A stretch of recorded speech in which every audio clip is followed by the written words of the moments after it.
And finally, to our special segment, Resurgent Africa. Amid the coups and the crises, there are many positive stories from Africa that often get overlooked, but not on this show. Our next story comes from Senegal, where kickboxing is kicking and punching its way into the West African country's sporting culture. Despite a lack of adequate resources and infrastructure, interest in kickboxing, especially among the youth, has climbed by nearly 300%.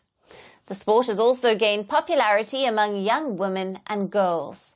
However, it has been difficult for Senegal's Kickboxing Federation to support their athletes financially. But that is not stopping the people from joining kickboxing. Our next report gets you all the details. In a country where football, basketball and wrestling are considered the most popular sports, Senegal is now seeing the emergence of a new sporting interest: kickboxing.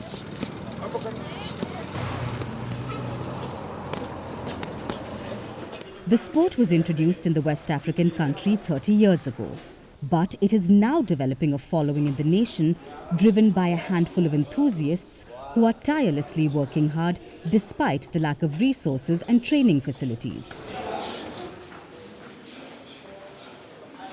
And driving the mania is Senegal's new world kickboxing champion, Mohamed Tafsir Ba.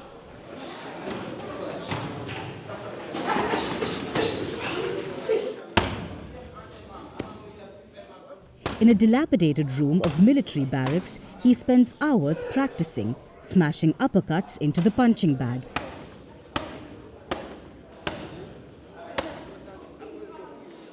And delivering punches at a dizzying speed.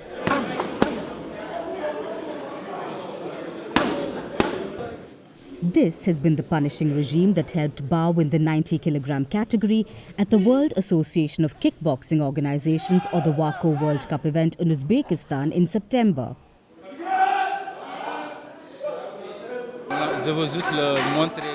I just want to show that as a Senegalese training here, you can become a legend. You can become a world champion, an African champion. You don't have to end up doing bad things, being on the street. You don't have to become a kingpin or be sent to the streets. You can succeed in this country just by believing in it and working a lot harder to succeed. This is where the national team trains. The mats aren't really suited to what we do. The punching bags are a bit old, but we manage. But you can get hurt even hitting the bag, so it's not easy at all. We try to manage, to control, and to do well without hurting ourselves.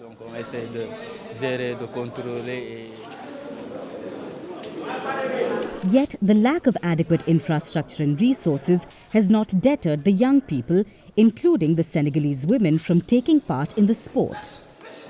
In the women's competition at the WAKO World Cup event, Ba's compatriot Indie Khadi Diallo won a second consecutive silver in the lightweight 60-kilogram class. Speaking about her love for kickboxing, she reflected on how her journey was not a cakewalk. It's not very easy to do this sport as a woman. There are a lot of women who refuse to practice this sport. In my neighborhood, I'm often called a man, but I don't care. All I know is that I love kickboxing and I want to give it everything I've got. Taking inspiration from Diallo are several more girls who want to join the sport and represent a country where violence against women and girls remains a prominent issue.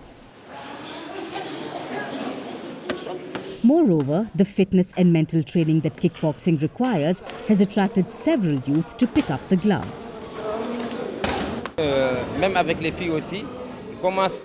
Young people, even girls, are starting to join kickboxing clubs.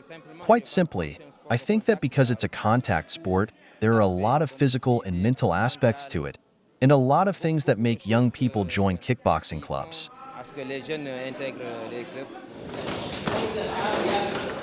Reports suggest that between 2022 and now, the Kickboxing Federation has seen membership numbers climb by 300%. But funds are tight for supporting the athletes. The Senegalese Kickboxing Federation survives on a budget of around $2,000 annually. Yet it's making efforts to attract new athletes to the sport. The federation has slashed the prices of kickboxing licenses to just $5, down from $16. We put in place a 5-year strategic plan in 2021, aiming that we would succeed in becoming world champions in 5 years. The plan was for 5 years, and we've achieved it in 3, because we also gave ourselves the means. We have a lot of internal contributions, but we also have our own resources which we use. Our cash flow comes first and foremost from our own pockets. As you know, it's not easy. We're in a developing country. With kickboxing now garnering interest in Senegal, the federation hopes that the positive results at the World Championships will help the sport attract more sponsors and increase its revenues so that a newer generation of athletes can be trained. Hello and welcome to this special edition of Vantage, live from the White House. America is Trump country again. He will be the 47th President of the United States of America.